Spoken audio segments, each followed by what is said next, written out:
오늘 또 우리 귀한 우리 이우재 협력 교수님 우리 교회 와주셔서 이제 말씀을 전해 주십니다.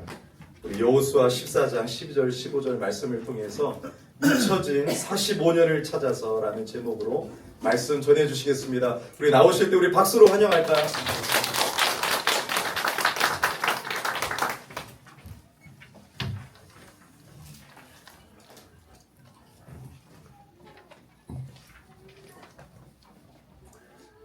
반갑습니다. 제 외모 이야기를 좀 하려고 그래요. 제 외모 중에 가장 빛나는 대목이 어디일까 묻고 싶습니다. 눈이라 그러지 마시고. 저희 학교에 이제 상담학을 교수이신데 이제 연세가 드시고 또 신학을 하고 싶으셔서 제 수업을 이제 들어오셨고 박사를 또 설교학으로 또 마치신 은퇴하신 교수님 계세요. 여자분이신데 늘 제 수업에 올 때마다 저한테 얘기하세요. 교수님은 뒤통수가 이뻐요. 왜냐면 제가 칠판 보여드릴 수가 없고 칠판을 이렇게 쓰고 하면 뒤통수가 보이잖아요. 뒤통수가 제일 이쁜 교수님. 한번 보여드릴까요? 자, 그래서 짱구고요. 그래서 뒤통수가 이쁘다 늘 얘기하시는데 얼마 전에도 문자 주시면서 뒤통수가 이쁜 교수님 잘 지내셨냐고 문자를 주셨던데 왜 설교 중에 뒤통수 이야기를 하냐 하면 뒤태 앞면과 다른 뒤태 그러니까 여기 뒷면이라고 하는 것은 내면이에요. 내면 겉사람과 다른 속사람 그런 이야기를 좀 하려고 그래요. 외형과 다른 내 중심과 마음의 문제 이런 문제들을 좀 갈렙의 이야기에 담아서 함께 논의하려고 합니다. 갈렙은 제가 참 부러운 사람. 성경 인물들이 뭐 그렇게 크게 부럽지가 않아요. 인간이 다 거기서 거기고 하나님의 은혜에 붙들려 사는 생애들이니까 성경의 인물들을 추앙하지 않으려고 그래요. 하나님 한 분만 추앙해야 하고 인물들은 다 한계가 있다고 생각하는데 갈렙은 특별합니다. 저에게 참 본받고 싶고 너무 부러운 사람이에요. 왜냐하면 앞면보다 빛나는 뒷면, 내면을 가지고 있는 사람이기 때문에 그렇습니다. 그래서 오늘 갈렙의 앞면은 어떠했고 또 내면은 어떠한지 그러면서 45년의 시간을 찾아야 되는데 다큐멘터리가 아니고요. 잃어버린 45년을 찾으면서 그 내면의 문제를 좀 점검하고 그 비결이 뭔지까지 나가보도록 하겠습니다. 오늘 본문은 이스라엘 백성들이 땅을 분배받는 장면이에요. 13장까지 땅을 정복했어요. 가나안 땅을 정복하고 정복의 문제가 어느 정도 얼추 끝났습니다. 그래서 땅을 분배하고 있는 기사인데 제일 먼저 누가 땅을 분배받냐? 유다 지파가 땅을 분배받아요.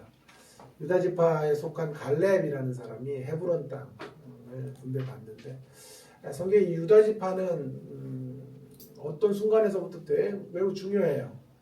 사사기 같은 데도 유다가 올라가라 이렇게 얘기하고 제일 먼저 루벤이 아니라 유다가 올라가는 장면들 오늘 본문에서도 제일 먼저 땅을 유다가 차지하고 있는 이런 대목들 계시록 7장에도 보면 이스라엘의 12지파를 통한 14만 4천을 소개할 때 유다 지파를 이야기한다. 영적으로 가장 끼어있고 예민한 지파가 유다고 그 유다의 후손에서 예수님이 탄생하기 때문에 유다 지파의 위치가 굉장히 중요한데 그 유다 지파의 땅 분배 가운데 갈렙에게 땅이 분배되는 이야기 옳습니다. 땅을 요구합니다. 그가 이 산지를 내게 달라. 그 산지가 헤브론 산지거든요. 헤브론 산지를 달라고 요구합니다. 그 요구 앞에서 우리는 먼저 그의 신앙적인 안면 외적으로 드러난 신앙의 모습을 잠깐 살펴보고 이건 또 너무 많이 보았기 때문에 내면의 이야기로 이어가도록 하겠는데요. 안면은 이런 거죠. 신앙의 용기예요. 용기. 그 가지고 있는 신앙적인 담대함, 담력. 그런 나이가 숫자에 불과하다는 것을 입증한 사람인 거죠. 지금 85세예요. 85세. 85세의 나이에. 그가 처음 역사의 무대에서 주목을 받았을 때가 40이에요. 40세 때 가데스 바네아라는 곳에서 정탐을 하죠. 정탐을 하고 두 사람의 이제 정탐 보고가 긍정적 보고였죠. 갈렙과 여호수아. 그리고 이제 85세가 돼서 또 등장해서 이 산지를 내게 달라. 헤브론 산지를 달라고 말하는 거예요. 그래서 제가 45년이 어디서 나왔냐 하면 85에서 40을 빼니까 45년이 침묵하는 시간이거든요. 그런데 그 침묵하는 시간을 좀 찾아보려고 해요. 성경에는 없으니까 거룩한 상상력을 동원해서 이 45년을 찾는 그걸 복원하는 시간을 여러분들과 함께 국내 최초로 한번 가져보려고 합니다. 오늘 기도하신 분들 너무 좋았죠. 기도가 시인이세요. 거의 기도하시면서 국내 최초의 기도가 아닌가. 그래서 기도와 또 제 설교가 콜라보가 돼서 뭔 소린가. 자 어쨌든 너무 좋았다 이 말이에요. 어쨌든 그런 걸 찾아보려고 그래요. 안면의 모습은 잠깐 살피면 신앙의 담력을 가졌어요. 특별히 그가 요구한 땅이 안악자손의 땅이에요. 네피림의 후손 안악자손의 땅을 달라고 하는데 가장 힘든 땅이죠. 그 땅이 정복해내기는 끝까지 정복하기는 가장 어려운 땅. 그 땅을 저에게 주십시오 이렇게 말하는 거예요. 이 산지를 내게 주소서. 복음 선거가 이렇게 나왔고 여러분 설교를 많이 들으셨을 거예요. 이 산지를 내게 달라. 네, 거기까지밖에는 안 말하는 것 같아요. 한국 교회는. 그래서 그 신앙이 귀했어요. 귀했고 그걸 저도 인정하고 그의 신앙의 안면이 멋졌어요. 나이를 뛰어넘어서 신앙의 야성을 가지고 가장 어려운 땅을 요구하고 있는 그런 갈렙의 모습이 참 대단하다라고 말할 수 있을 거예요. 그 안악자손의 대표가 한 사람이 여러분 잘 아는 골리앗이에요. 골리앗과 같은 사람이 출비한 땅을 달라고 말하는 어마어마한 신앙, 하나님에 대한 신뢰가 있었기 때문에 이것이 가능했다고 생각해요. 자 여기까지가 이 산지를 내게 달라고 외쳤던 갈렙의 안면의 모습이에요. 자 이제 제가 진짜 궁금한 것은 그 앞면을 지지하는 뒷면이 무언가, 뒤통수는 어떠했고 그 뒷면은 속사람이거든요. 내면은 어땠나 하는 걸 좀 추적해 보려고 합니다. 여러분 우리 안에 있는 게 흘러넘치는 게 신앙의 모습이 아니면 우리는 쇼하는 거거든요. 연기자. 여러분 연기자로 살면 안 돼요. 신앙인으로 산다는 것은 종교인으로 사는 거 아니거든요. 신앙 있는 척하는 것도 아니거든요. 갈렙의 이런 모습이요. 만약에 내면의 지지가 없었다면 그는 연기자예요. 사람들 앞에 무대 앞에 서서 신앙을 연기하는 거잖아요. 근데 주님 만날 날이 이제 얼마 사실 남지 않았어요. 우리 인생들이 전부 다 연기로 사는 모습은 주님 앞으로 통과될 수 없어요. 주님 앞에 영접될 수 없어요. 우리의 진정성만 남게 되는 건데 묻고 싶은 거예요. 갈렙은 연기하고 있나?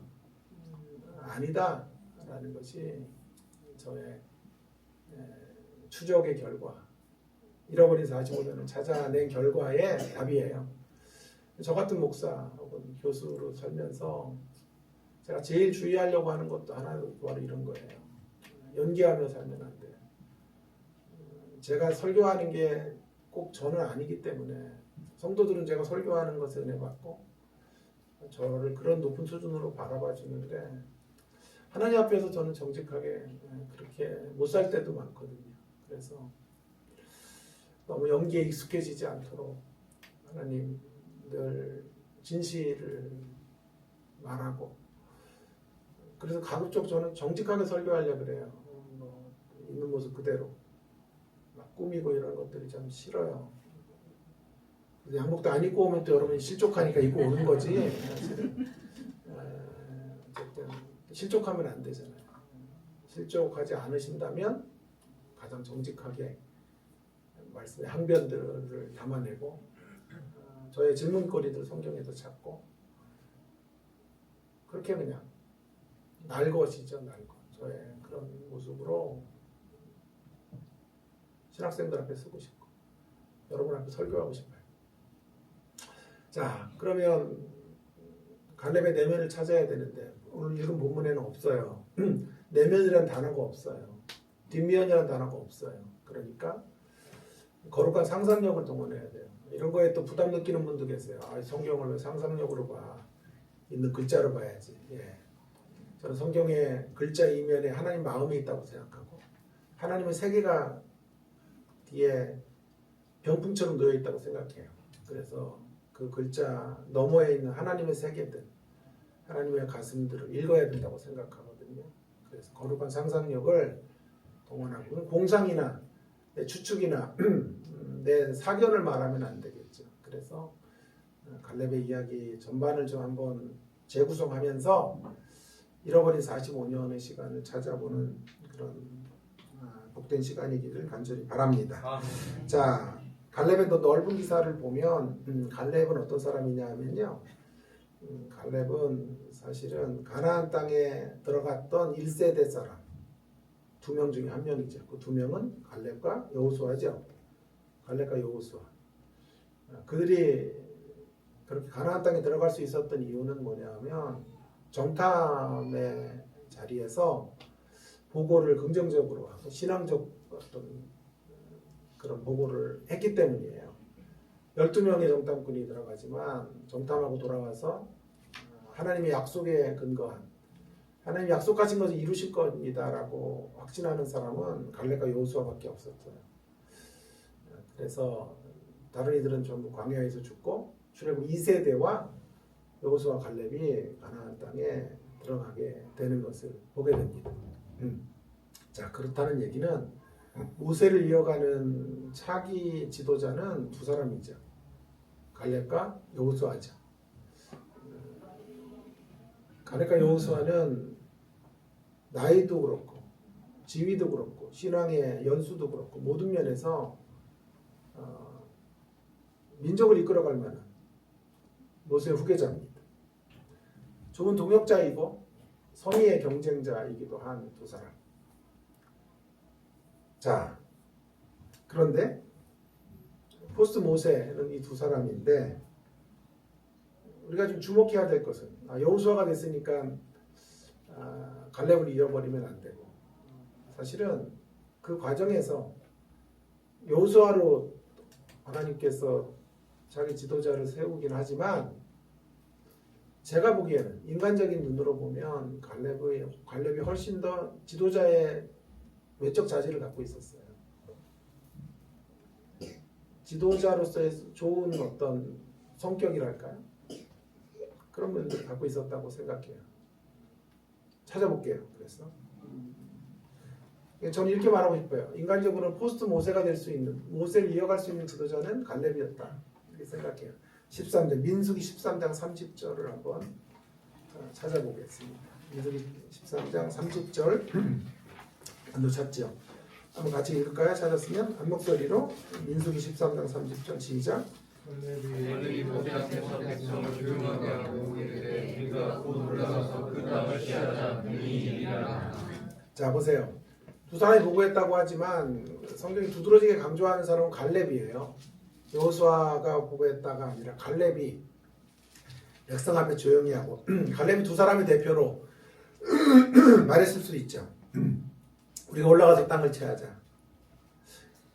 여기에 좀 깊은 생각을 하셔야 돼요. 그러니까 갈렙이 제가 보기에는 대표가 될 수 있었다는 말은 훨씬 더 주도적이었다라고 말해도 되지 않을까요? 두 사람 중에 훨씬 성격적으로 담대함을 가졌다라고 말할 수 있을 거예요. 사실 여호수아는 갈렙에 비해서 좀 겁이 많아요. 차분하다 그러죠. 좋게 말하면. 그러나 기질적으로 지도자가 되긴 좀 힘들어요. 왜냐하면 여호수아 1장에 보면 두려워 말라는 말씀을 계속 강조한단 말이에요. 역으로 뒤집으면 두려움에 빠져 있다고 여호수아. 그래서 기질적으로 갈렙보다는 훨씬 더 소극적이에요. 이런 사람이 지도자가 되기가 참 쉽지가 않죠. MBTI 저는 ISFP인데 I가 한 80% 정도 되고 F가 감성인데 I는 내성형이잖아요. F가 한 85%. 여자예요, 여자. 인상도 쓰고 이러면 안 돼요. 상처받아요. 여자 하는 사람인데 여호수아는 좀 저를 닮았어요. 저는 갈렙과 같은 사람이 부러워요, 사실은. 가자 그리고 앞으로 돌진을 외치고 웬만한 일을 잘 털어버리고 가는 사람들이 저 그런 성격을 타고나지 못한 게 좀 속상할 때도 많아요.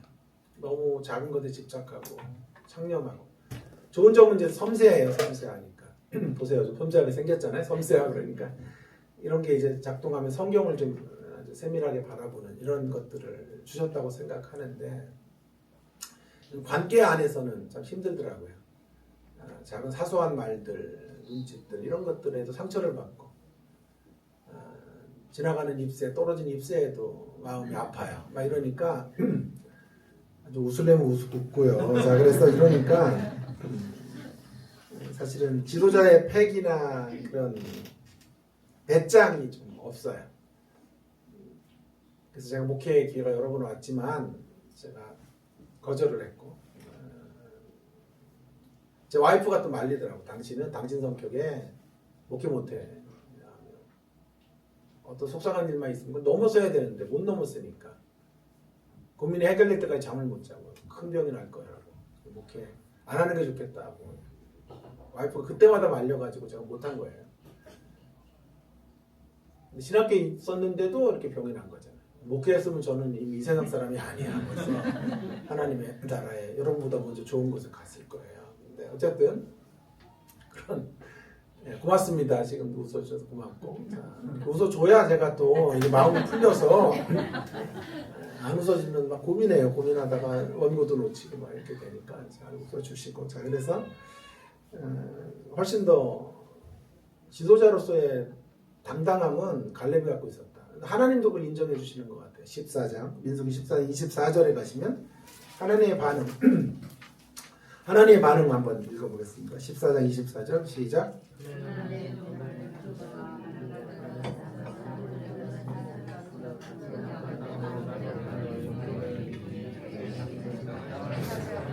예, 무슨 성경을 한 3부 합창으로 읽어요, 그래?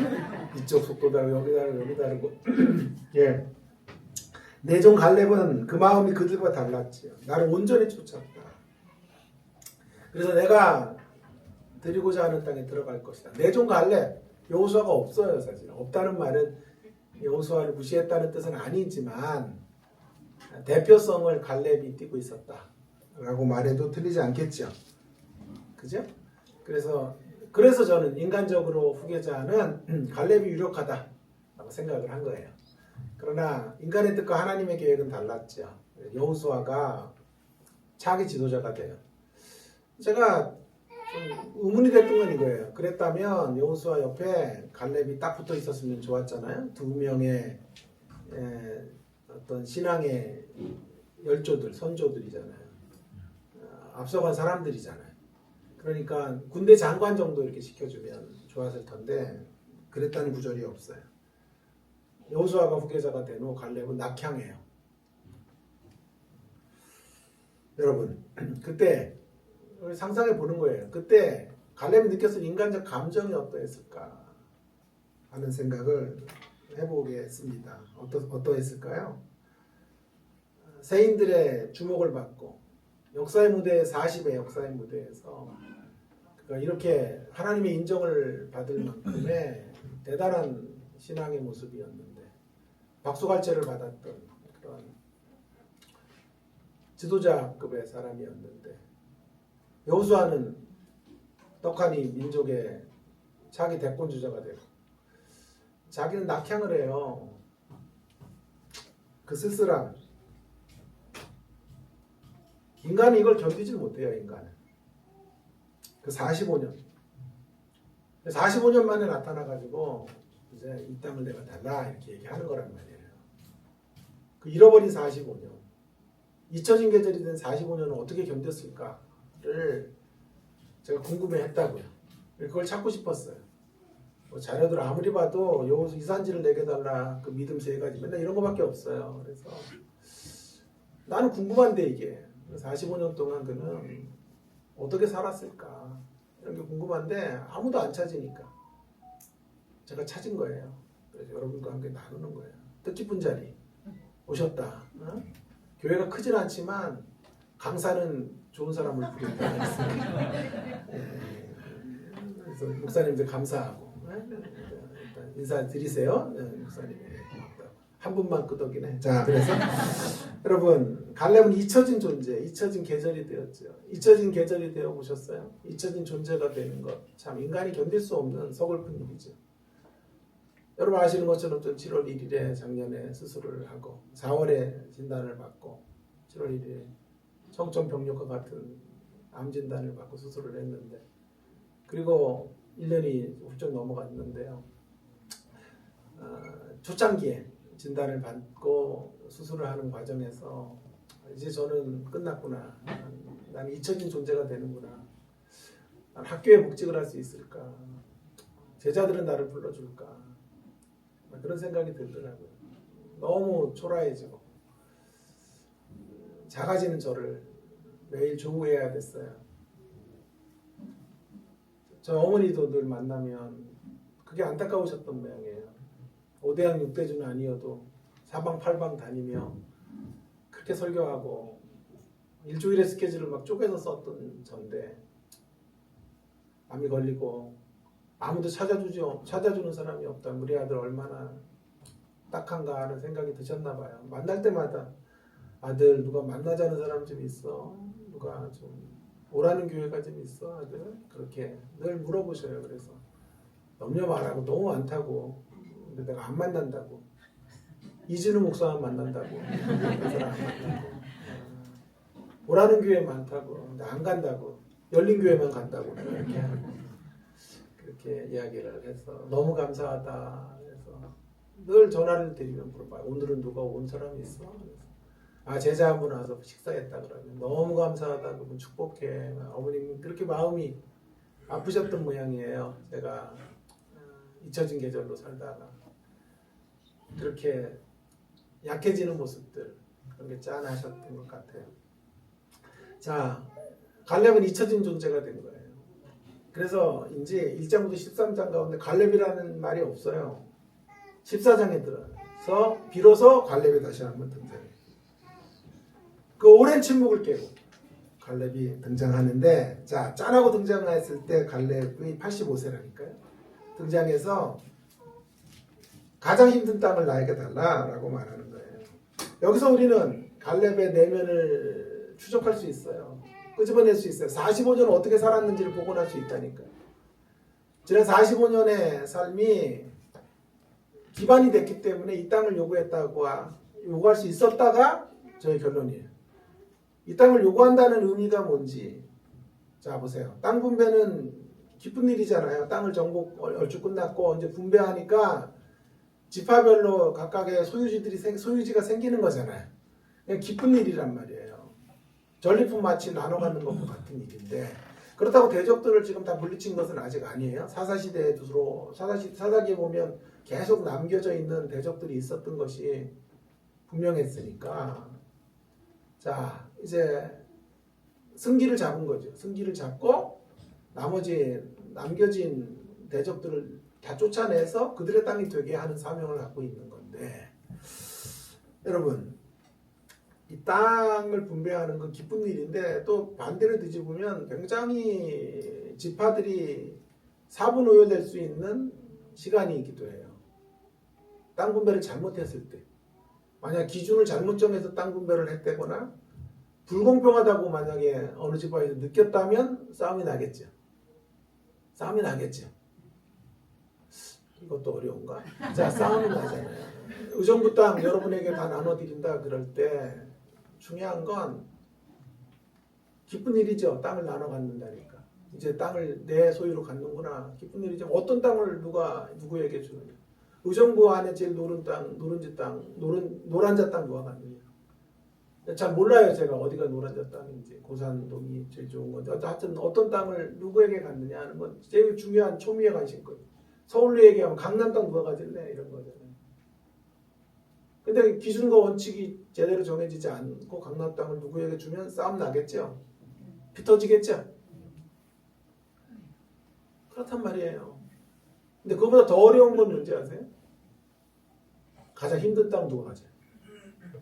힘든 땅을 어느 지파에게 붙여놓을까 하는 거예요. 이렇게 대적들이 있고 안악자손이 있고 네피림이 있는 이런 땅은 아무도 안 가지려고 그럴 거 아니에요. 그러니까 자, 이 땅을 잘못 분배하면요. 이 땅을 잘못 분배해서 어느 지파에게 소속시켜 놓으면 문제가 터져요. 여호수아가 지금 이루었던 업적, 그 업적이 와르르 무너질 수 있는 가장 큰 시험대가 땅 분배예요, 사실은. 땅 분배 잘못하면 여호수아는 죽일 놈이 되지. 그동안 했던 모든 것들 다 원한이 되어서 돌아갈 거예요. 위기의 순간이에요. 그때 갈렙이 나타난 거예요. 갈렙이 짠하고 45년의 침묵을 깨고 나타나서 말하는 거라고. 내가 왜 큰 소리 할까? 조는 분이 한 두 분 계셔. 그래서 얘기하는 45년의 침묵을 깨고 나타나는 거예요. 짠하고 나타나서 이산지를 내게 달라. 이 말은 무슨 말입니까? 축복하는 거예요. 여호수아를 축복하는 거죠. 여호수아여, 당신은 지금처럼 계속 푸르게 가십시오. 지금처럼 계속 존경받으십시오. 지금처럼 계속 민족의 운명을 거머쥔 지도자로 힘있게 능력있게 나아가십시오. 제가 돕겠습니다. 축복합니다 라고 말하는 거예요. 자, 가장 어려운 땅은 저에게 주시고 가장 힘든 일 제가 맡겠습니다. 영광의 자리에 당신을 쓰시고 굳은 일은 저에게 맡겨주십시오 라고 말하고 있는 거예요. 여호수아를 축복하고. 그러니까 여호수아가 오늘 본문에 보세요. 갈렙을 축복하고 갈렙은 여호수아를 축복하고 여호수아는 갈렙을 축복하고. 보세요. 이게 그의 내면의 이야기 아니에요? 그의 내면이 얼마나 아름답게 정돈되었으면 45년 동안 내면이 굳건하게 세워진 거예요. 잊혀진 계절로 상실감이나 좌절이나 비교의식이나 질투심 같은 게 없어요. 인간이기 때문에 왜 그런 마음이 없었겠어요. 그러나 부단히 신앙의 자리에서 하나님 안에서 자신이 누구인지를 날마다 발견하는 가운데 이런 비교심을 내려놓고 질투심을 내려놓고 그렇게 살아간 거예요. 들려오는 소리는 여호수아 칭찬하는 소리밖에 안 들려요. 자기는 낙향에 있고 잊혀진 계절이 되었고 자기와 선의의 경쟁자였던 사람은 사람들의 주목을 받고 모세 시대가 부럽지 않은 여호수아 시대를 당당히 만들고 모든 이들의 존경의 대상이 되었어요. 여러분 그런 자리에서 갈렙이 그걸 뛰어넘고 있는 거예요. 질투심을 넘어가는 거예요. 비교의식을 극복하고 있는 거예요. 여호수아의 가는 길이 다르고 내가 가는 길이 다르다. 여호수아가 받은 축복이 있고 또 나에게 주신 하나님의 축복도 여전히 잔이 넘치는 복으로 함께 하신다 라고 확신하고 그 길을 걸어간 사람. 그런 건강한 내면 우리 같으면 어떻겠어요? 땅 분배할 때 제일 먼저 와서 말할 거예요. 강남 땅 제가 갖겠습니다. 제가 가져도 마땅합니다. 왜 이렇게 소리치는 거예요? 강남을 소리치네? 이 땅은 저의 것입니다. 제가 나이로 보나 연령으로 보나 연세로 보나 다 똑같네. 자, 신앙으로 보나 기여도로 보나 제가 이 땅을 차지해야 마땅한 사람입니다. 이견 있으면 손들어 얘기하세요. 이야기했을 거예요. 그죠? 내 기득권 누려야 됩니다. 난 45년 동안 아무것도 취하지 않았고 고향이 낙향에서 숨죽이고 살았습니다. 그러나 더는 못 참습니다. 한이 되어 자기의 분노를 폭발할 것 같은데. 갈렙 보세요. 가장 힘든 땅. 누구도 꺼려하고 누구도 정복할 수 없는 그 땅을 제가 차지하겠습니다. 믿음으로 그 산지를 정복해 내겠습니다. 여호수아를 축복하고 이때를 위해 하나님이 자기를 준비했다고 확신하고 마지막 소명을 85세에 감당하고 있는 것이죠. 이것이 바로 신앙의 모습이에요. 이것이 바로 갈렙의 내면이고 속사람의 힘인 거죠. 갈렙 그는 앞면보다 건강한 뒷면을 가지고 있었어요. 아름다운 내면을 가진 사람이에요. 여러분 한 사람의 신앙인이 얼마나 이렇게 아름다워질 수 있는지를 오늘 성경은 우리에게 말해주고 있는 거죠. 그는 내면 만들기에 전력을 한 사람이에요. 속 사람을 새롭게 한 사람이에요. 자기의 상처와 아픔을 넘어설 수 있었던 사람으로 서 있었던 거예요. 여러분 우리가 한 해 한 해 이렇게 나이 들었으면 좋겠어요. 예? 이렇게 나이 들어가면 좋겠어요.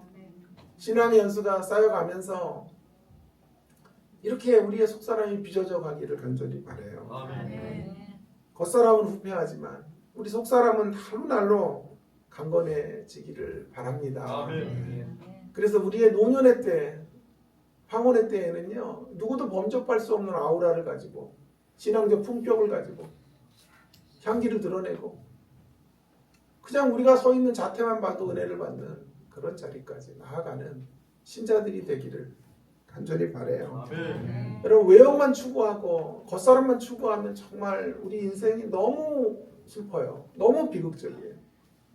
아무리 잘 살아도 60이 넘고 70이 넘어가면 병이 오고 건강에 이상이 생기고 암 환자들이 폭증하는 이유가 있어요. 장수 때문이래요. 오래 살면요. 인간이 200살까지 살면 모두 다 암으로 죽을 거라잖아요. 오래오래 살아서 기능들이 마비가 되고 그래서 질병들이 찾아오는 것이거든요. 아무리 오래 살아도 그런 질병 앞에 놓여지면 얼마나 우리가 서글퍼요. 그럼 제가 예언할게요. 예언자는 아니지만 예언하고 뭐 그 예언이 이루어지는 날 여러분 저를 만만하게 보지 마시고 정말 대단한 분이셨구나. 내가 몰라봤구나. 그렇게 회개하시기 바래요.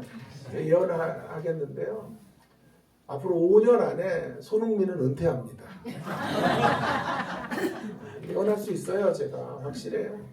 앞으로 7년 안쪽에서 유현진은 은퇴할 거예요. 올해도 안 됩니다. 유현진이. 안 돼요. 아무리 세계적인 선수라도요. 나이를 못 써요. 나이 앞에 장사 없고 40 정도 되면 다 손 털고 나와야 돼요. 왜냐하면 혼자 하는 경기가 아니기 때문에 팀에 민폐를 끼친다. 그래서 은퇴를 선언할 수밖에 없는 거예요. 서글퍼요 우리 인생이. 그러나 너무 아파만 하지 마세요. 우리의 겉사람은 후패하나 썩어 들어가나 속사람은 날로 새로워질 수 있어요. 이제 우리는 여기에 승부수를 던져야 돼요. 속사람을 날로 새롭게 만드는 일. 자, 그러면 이제 궁금하죠. 5분밖에 안 남았네. 30분이 되려면. 자, 그러면 비결이 뭘까요? 속사람을 강건하게 만들 수 있는 비결. 궁금하죠? 그 비결을 좀 찾고 싶어요. 45년을 복원했는데 어떻게 그런 속사람의 강건함으로 45년을 그는 내면을 만들 수 있었을까? 궁금하죠? 자, 그 궁금함의 해답, 비결의 해답은 두 가지 단서에서 찾을 수 있어요. 하나는 그니스 사람이었다는 것과 갈렙이라는 이름의 뜻이에요. 오늘 본문의 6절과 14절을 보십시오. 두 번에 걸쳐서 갈렙이 소개되어져 있는데요. 갈렙을 소개할 때 어떻게 소개합니까? 그니스 사람 갈렙. 또 어떤 성경은 그나스 사람이라고 되어 있긴 하지만 같은 표현이에요. 그니스 사람 갈렙. 여기가 단서가 되는데 갈렙이라는 이름의 뜻이 먼저 중요해요. 갈렙이라는 이름의 뜻은 개란 뜻이고 개똥이란 뜻이에요. 개똥이. 유대인의 개는요 매우 상스러운 존재예요. 시체를 가까이 하거나 들짐승처럼 배회하다가 그렇게 쓰레기통을 뒤지고 불길한 존재로 개를 이야기해요. 그는 그런 존재로 출발했다는 거예요. 또 두 번째로는요. 그니스 사람이에요. 그니스 사람은 이방인이에요. 이방인 원래는. 그러니까 갈렙은 원래 이방인이었다가 유다 지파에 편입이 된 거예요. 기화한 거예요. 기화. 이 두 가지가 갈렙이 갈렙될 수 있었고 갈렙의 내면이 건강했었던 비밀을 푸는 핵심이에요. 자, 그의 내면이 아름다웠던 이유를 이제 또 한 두 가지로 더 구체적으로 설명해 볼게요. 갈렙이 이렇게 복된 내면을 가졌던 이유는요. 은혜로 인하여 베풀어 주신 측량할 수 없는 사랑을 기억했기 때문이에요. 그 사랑을 기억하는 거예요. 그것이 갈렙이라는 이름을 고집하고 그니스 사람인 것을 표기하는 것에서 우리는 발견할 수 있어요. 출발점은 있지 않았다는 거예요. 출발점. 자기는 혐오스러운 개와 같은 존재였고 이방인이었다는 거예요. 하나님의 은혜로 그와 같은 자신이 대접을 받았어. 그 은혜에 기초한 사랑으로 인하여 오늘 자신이 이렇게 존귀해졌다라는 것을 인정할 때, 인정해야만 우리 내면이 고쳐지고 새로워지고 은혜의 빛이 환하게 비춰져서 우리가 그 은혜 안에 있는 사랑의 효과로 변화될 수 있는 거예요. 챗GPT를 내가 쳤죠. 그랬더니 이 녀석이 갈렙의 이름의 뜻과 그거 관련된 메시지를 한번 정리해봐 그랬더니 이렇게 얘기했더라고요. 갈렙은 이름의 뜻이 개라는 뜻인데 하나님의 사랑스러운 개로 충성했습니다. 이렇게 얘기를 하더라고요. 그래서 내가 불타고가 나가지고 야 틀렸잖아. 그니스 사람이란 말도 있는데 그 이방이란 뜻이고 그 개는 부정적인 의미지 긍정적인 의미는 아닌 것 같은데 그랬더니 아 그게 또 좋은 통찰이네요. 그게 또 맞네. 챗GPT는요 내가 강하게 요구하면요 요구하는 대로 모양을 바꿔요. 그래가지고 정보들을 싹 바꿔가지고 또 그게 좋은 통찰이라고 그래가지고 너는 내가 신뢰를 못해요. 그랬더니 그래도 좀 저를 이쁘게 봐주세요. 이렇게 저 얘기를 했던데 아무리 봐도 그니스 사람과 짝을 이루는 갈렙이라는 뜻은 부정적인 의미예요. 자신은 그렇게 출발할 수밖에 없었어요. 그렇게 미천한 자였어요. 먼지 같은 생이었어요. 그러나 주님이 자신을 은혜로 대접하셨다라고 고백하며 인정하며 살았을 때 그의 내면이 새로워지고 날마다 은혜의 빛 아래에서 내면이 고쳐지게 된 것이죠. 현대식으로 이걸 말하면 이런 노래 가사가 아닐까요? 황가람의 나는 반딧불이라는 노래 속에 잘 담겨져 있다고 생각해요. 가사 중에 이런 가사가 있어요. 몰랐어요. 난 내가 벌레라는 것을. 그래도 괜찮아. 난 눈부시니까. 몰랐어요. 난 내가 개똥벌레라는 것을. 그래도 괜찮아. 난 빛날 테니까. 여러분, 저와 여러분은 갈렙이에요. 저와 여러분은 그니스 사람으로 출발했어요. 저와 여러분은 벌레이고 먼지이고 개똥벌레 같은 존재. 그래도 괜찮아요. 주님의 은혜로 우리가 빛난 인생이 되었으니까. 아멘. 주님의 사랑 안에서 우리는 눈부시니까. 늘 이걸 고백할 때, 이걸 인정할 때, 여러분 역설적이게도요. 갈렙과 그니스 사람의 한계를 넘어서는 길은 내가 갈렙인 것을 인정하는 것이고, 내가 그니스 사람인 것을 인정하는 거예요. 제가 오늘 교수가 됐다고 내 출발점을 잊어서는 안 돼요. 늘 내 출발점을 기억할 때, 그때 내가 서 있는 자리가 얼마나 감격스러운 자리인지를 알게 돼요. 나의 나됨이 하나님의 은혜입니다를 고백하며 한 생애를 살아가게 되는 것이죠. 그 안에서 무슨 열등의식이 있어요. 은혜면 충만하지. 그 은혜의 충만함 속에서 상처를 넘어서고 우리 아픈 상처와 비교의식들을 뛰어넘게 되는 거예요. 그걸 인정할 때 넘게 되는 거예요. 여러분 우리가 갈렙인 것과 그니스 사람인 것을 인정하면요. 내가 누리는 모든 게 감사해요. 우리는 어디서 출발했어요? 죄인 되었을 때. 하나님과 원수 되었는 자리에서 그 자리에서 하나님의 은혜로 출발하는 생애들이에요. 목사님 로마서 요즘 하시니까. 그죠? 그런 자리에서 아무것도 선한 게 나올 수 없었던 그 자리. 이쁜 것 하나님께 올려드릴 수 없는 그 자리에 하나님의 사랑이 그리스도를 통해 우리 가운데 임하게 됐죠. 그 사랑으로 여기에 왔어요. 신앙의 자리로 왔고 믿음의 자리, 영생의 자리로 초대된 거예요. 그러니 감사지. 우리 아무것도 선한 게 만들어질 수 없었던 생애인데 이제 하나님의 선한 역사의 통로가 됐으니까 감사밖에 없어요. 우리 인생은. 은혜의식이 사라지면 비교의식으로 떨어져요. 은혜의식을 꽉 붙잡고 살아야 오늘 풍성한 그 은혜의식 안에서 현실의 온갖 아픔과 상처를 넘어서게 되는 거예요. 내가 원래부터 100을 얻을 수 있었던 사람, 나 한 달에 2천만 원씩 벌 수 있었던 사람이라고 자기를 생각하면요, 그 사람은 감사를 못 만들어요. 왜요? 아니 월급 500만 원밖에 안 주니까, 300만 원밖에 안 주니까. 2천만 원 받아도 감사 못 해요. 3천만 원 받은 놈이 있으니까.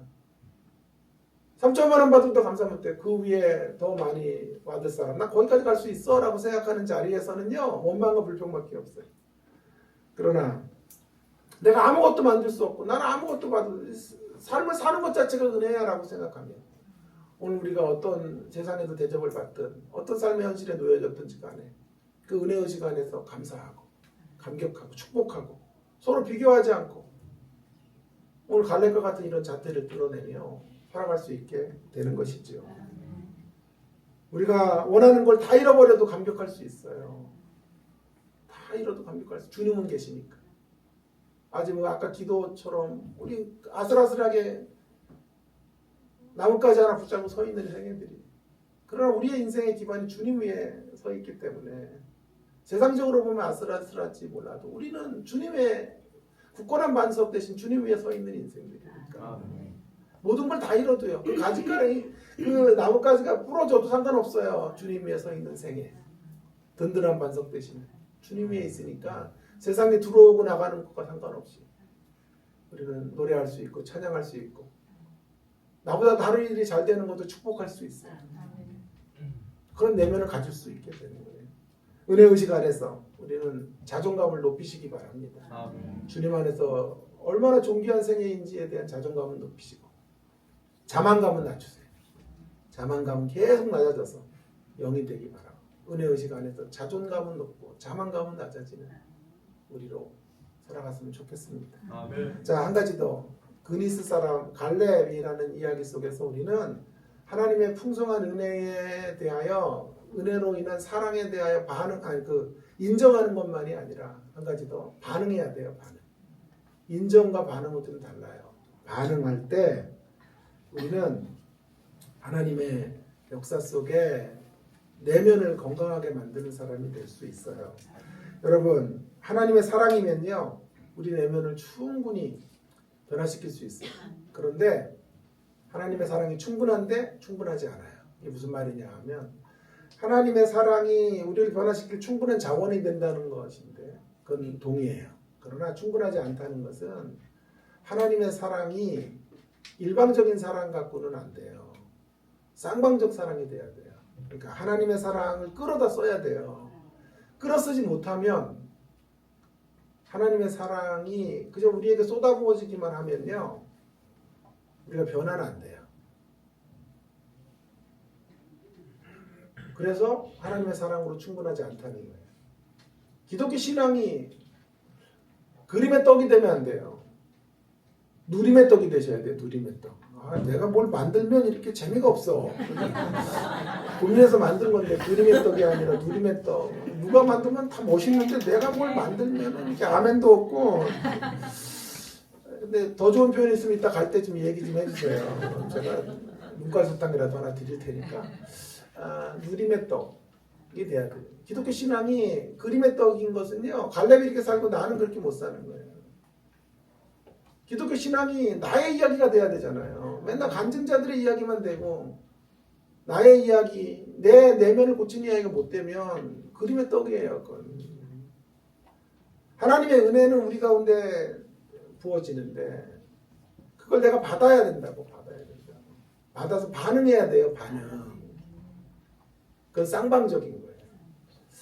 제가 최근에 읽었던 책 가운데 바울과 은혜, 선물이라는 책이 있어요. 한 1000페이지가 넘는데 뭐 읽다가 여러 번 잡았다 던졌다 했어요. 너무 길어 책이. 그래가지고 가뜩이나 몸도 안 좋은데 그렇게 읽다가 막 스트레스가 받는 거예요. 또 이해가 안 돼, 어떤 구절들은. 그래서 지금 던졌다가 또 잡았다 또 던졌다 또 잡았다가 그러다가 이렇게 생각이 들더라고요. 쓴 놈도 있는데 뭐 읽는 놈도 이거는 줘야지. 그래서 꾸역꾸역 다 아주 끝까지 제가 읽었는데 그 책에서 하나 큰 걸 배웠어요. 은혜의 본질은 무조건적인 선물이에요. 하나님의 은혜는 무조건적으로 조건 없이 주는 거예요. 그러나 은혜의 방향은요, 선물을 주신 그 하나님의 의도의 방향성은요. 은혜의 방향성은 관계적이에요. 쌍방적이에요. 그 은혜의 선물을 받은 자들이 반응하기를 원하시는 거예요. 그래서 주님이 우리를 이끌어가는 방향은 역동적 관계를 형성하기를 원해요. 역동적 관계. 여러분 사랑은요 일방적일 때가 많아요. 그래서 역동적 관계가 안 만들어져. 부모의 자식에 대한 사랑 일방적이야. 부모가 쏟아붓기만 해. 애가 반응해야 된다고. 반응해야 역동적 관계가 만들어지는데 사랑하는 거 나 알아. 인정해. 끝. 그러면 부모와 친밀함이 안 만들어져요. 이게 우리의 문제예요. 이게 신앙의 문제가 아닐까요? 여러분 결혼 왜 하셨어요? 좋아하니까 냈죠. 사랑하니까 냈죠. 근데 대부분의 가정에 부부 생활이 일방적일 때가 많아. 아내가 참든지 남편이 참아서 이끌려 가는 거예요. 쌍방적이어야 돼요. 부부 생활은. 부모와 자녀 관계도 쌍방적이어야 돼요. 근데 그 쌍방 통행이 안 되면 일방적인 관계 안에서는 관계가 안 만들어져. 역동적 관계가, 친밀한 관계가 형성이 되지 않는 거예요. 우리 신앙이 그렇게 가는 것은 아닌가요? 그래서 부부도 싸움을 할 때도 조심해야 된다니까요. 험악한 말을 하면서 막 있는 없는 상처들 막 인격을 모독하는 이런 싸움은 절대 안 돼요. 그렇게 하고 싸우면요 다시 살긴 살아도 친밀함은 빠져. 그러니까 맨날 이런 얘기 하는 거야. 전우회로 산다는 둥 이런 소리 하는 거 아니에요? 왜 전우회로만 살아야 돼? 전우회와 함께 친밀함으로 살아야 되는데. 저희 장인 장모도 그렇게 잘 사시다가 노년이 되니까 장모님 폐암 오시고 막 이러니까 그리고 장인 어르신은 또 이제 거의 100세가 다 되셔서 90이 넘었는데 요즘 싸우세요. 맨날 못 살겠다고 그러고 막 전화해가지고 야 그래가지고 더 애처로울 것 같은데 지금 장모님은 이제 자기 고향 가신다고 순천 분이신데 순천에 내려가 계신데 전 서울 사람이고 처가는 그쪽인데 요즘 너무 행복하다는 거예요. 없으니까 너무 좋다. 혼자 있으니까.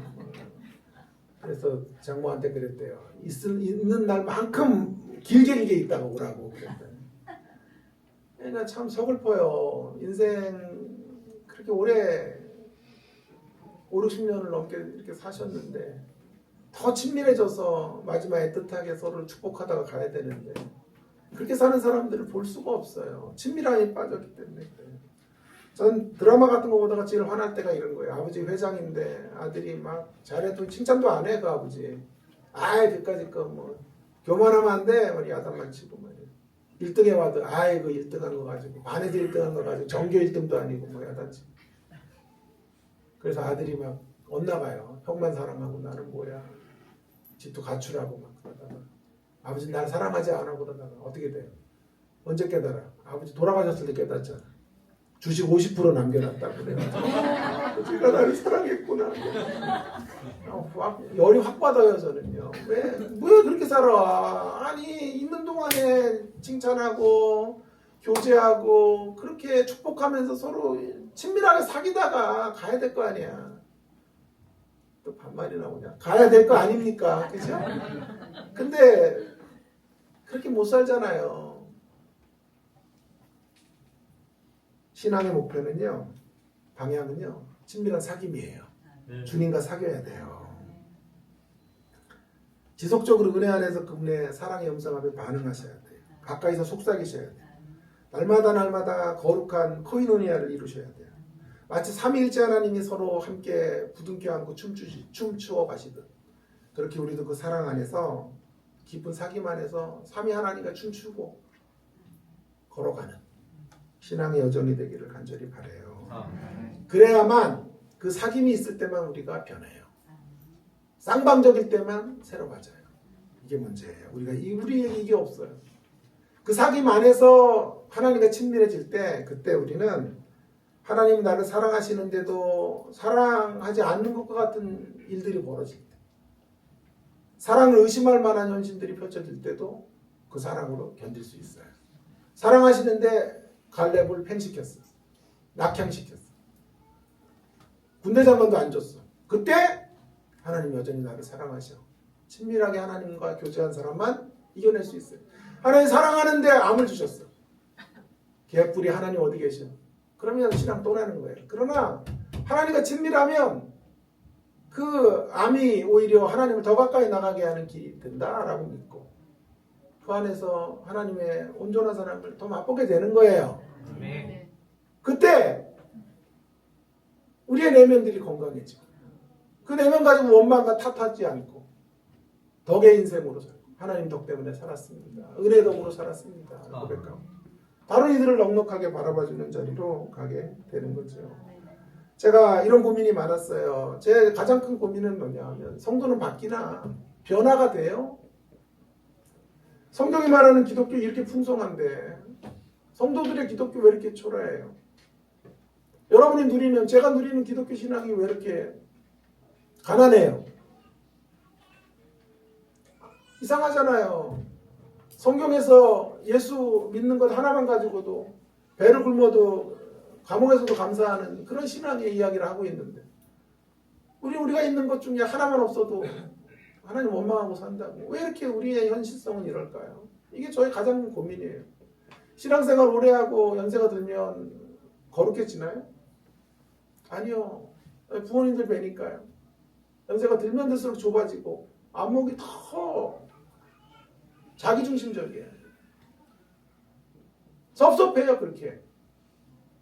아니 그렇게 오래 신앙생활 하셨는데 아들이 목사고 아들 둘이 목사인데도 왜 그렇게 사셔요? 근데 저희 어머님 아버님의 문제만이 아니라 모든 신앙인의 문제들이에요. 이게 갈수록 성장해 간다라는 게 조직신앙에서는 그렇게 말하는데 현실성에서는 그런 게 일어나고 있나? 이런 게 고민인 거예요. 왜 이렇게 천박한 기독교를 살고 있나? 그 요만한 자존심 하나도 못 넘어가고 싫은 소리 한마디도 언제나 폭발할 시한폭탄 같은 거 들고 신앙생활 하다가 시험 봐도 각오하면서 신앙생활 하는 사람처럼 문제 하나 딱 터지면 그것 때문에 폭탄 투하하고 자폭하거나 남에게 폭탄 투하시켜서 피해주고 자취를 감추고 왜 그렇게 신앙생활을 우리가 해야 돼요? 예수 안에 풍성하고 넉넉하고 존귀한 삶들을 살아야 되는데 그런 삶을 사냐고요. 그렇게 맞춰야 돼요. 네? 고민하고 있는데 달라스 윌라드라는 사람의 마지막 영성 수업 책에 그 책을 읽다가 눈이 번쩍 떠졌어요. 126쪽에 이런 말이 있어요. 애착의 구원론을 이뤄야 된다. 우리의 구원은 애착 관계를 형성해야 돼요. 하나님과 애착 관계를 형성하는 구원. 이런 얘기 처음 들었어 나는. 진작에 내가 20대 때 이런 얘기 들었으면 이런 얘기로 설교를 짰을 텐데. 애착의 구원론. 눈이 번쩍 떠진 거예요. 어릴 때 여러분 애착 관계 잘 형성해야 돼요. 부모가요. 많이 안아주고 사랑한다고 이야기하고 그래야 돼요. 그러면 뇌가요. 그 애착 관계는 형성이 돼요. 그래서 부모가 야단칠 때도 부모가 나를 사랑하기 때문에 야단치는 거야 라는 반응으로 그걸 넘어설 수 있어요. 근데 애착 관계가 없으면요. 부모가 야단치는 그 순간 자녀와 부모의 관계가 끝나요. 하나님과 우리의 관계도 마찬가지예요. 하나님의 사랑이 우리의 뇌를 점령해야 돼요. 그래서 우리의 뇌가 반응해야 돼요. 의지를 밀어붙인다고 변하는 게 아니고 애착을 키워가야 변해요. 저는 아버지 어머님 위해 기도한다니까요. 임종을 놓고 기도하는데 마땅히 기도할 게 없어요. 아무도 얘기했잖아요. 언제 돌아가시라 그래요. 봄에는 안 되고 봄은 소생의 계절인데 돌아가시면 안 되고 여름에 지겹게 덥잖아 안 되고 가을 쓸쓸하고 겨울 얼마나 추워 그러니까 안 되고 계절이 없어 주여. 어느 계절이에요? 주여 모르겠습니다. 어떻게 돌아가셔야 돼요? 병원에서 돌아가셔야 돼요? 아니면 어떻게 어느 날 그냥 주무시다 돌아가야 돼. 근데 그거 너무 섭섭하대요. 주무시다 돌아가는 거 너무 섭섭하대. 병원에 가서 돌아가시는 분들은 또 너무 힘들대. 마지막에 그냥 그러니까 어떻게 돌아가셔야 되는 게 좋은 거예요. 그래서 그러다가 모세의 죽음의 이야기를 가지고 기도하죠. 눈이 흐려지지 않고 기력이 쇠하지 않게 모세가 죽었더니 부모님 그렇게 돌아가시게 해주세요. 그랬더니 누가 그러대요. 야, 그러면 살아야지. 뭐. 기력도 있고 눈도 쇠하지 않아서 더 살아야지. 그것도 아닌데 그러다가 이 책 읽고 제가 기도로 이제 바꿨어요. 지난 1년 책 읽은 1년 전부터 기도를 이렇게 바꿨어요. 하나님, 우리 부모님들 하나님과 깊은 애착 관계 형성하게 해주세요. 그분들의 뇌가 연세 좀 쪼그라들어서 섭섭함이 들고 그러는 거예요. 뇌의 문제. 근데 그 뇌가 주님의 사랑으로 점령되면, 반응하면 주님을 더 깊이 사랑하게 되겠죠. 응답하게 되겠죠. 그래서 애착 관계가 풍성해진 상태로 진짜 좋으신 주님의 품에 안길 수 있기를 간절히 바랍니다. 날마다 그렇게 기도해요. 아니 우리 부모님들만이 아니라 우리 모두 그렇게 살다가 이 세상 떠나야 돼요. 우리의 목표가 이거예요. 주님과 깊은 애착 관계 안에서 구원을 이루어가는 내면이 건강한 사람. 몇만 해도 흔들리면 안 돼요, 여러분. 시험 들고 그러면 안 돼. 제가 부천에 우리 교단 교회 제자 교회인데 갔더니요. 그 교회 한 분이 아예 주무시더라고. 붕해라는데 그래가지고 집사님 주무시면 되냐고 한마디. 그냥 내 성격도 그것도 모질어가지고 그냥 넘겨야 되는데 이야기를 했는데 얼굴이 안 좋아지시는 것 같아서 내가 미안하다고 끝나고 죄송하다고 그랬더니 반환하셨으면 용서해 달라 그랬더니 담임 목사님이 그러시대요. 우리 교회는 그런 거 갖고 아무 실적 안 한다고. 교회 표어가 그거래요. 연구 표어가 삐지지 않기. 삐지지 않기래 그 교회 표어는. 그래서 이런 거 끄떡도 없으니까 아무 염려하지 마시라고. 삐지지 않고 좀 이렇게 내면이 건강하게 늘 삐질 준비하고 말이야. 시험들 준비하고 그렇게 신앙생활하지 마시고 우리의 내면을 좀 잘 가꾸셔서 이러한 자기가 팽당한 것 같은 현실에서도 여호수아를 축복하고 걸어갔던 갈렙처럼 그렇게 주님과 친밀한 관계 안에서 변화되고 새로워지는 그런 성숙을 이루어가는 열린교회 모든 성도님들 되기를 주의 이름으로 축원합니다. 우리 통성으로 함께 붕해하려다가 그만 마쳤어요. 자, 통성으로 함께 기도합시다. 오늘 주신 말씀을 좀 기억하면서 애착의 구원, 우리 뇌가 여러분의 뇌에서 주님의 사랑을 느끼고 인식하고 반응하고 주님과 친밀한 쌍방향성 소통 가운데서 은혜를 나누고 친밀함을 이루어가는 구원, 애착의 구원을 이루어가는 우리가 되기를 위해서 내면이 병들고 껍데기로 교회 생활하지 말고 늘 삐지고 늘 실족할 준비하면서 그렇게 믿음 생활하지 마시고 내면이 건강한 갈렙처럼 그렇게 하나님을 한번 멋지게 섬기다가 주님의 품에 안긴 우리가 되기를 위해서 통성으로 한번 기도하면 좋겠습니다. 기도하십니다. 하나님 아버지 은혜를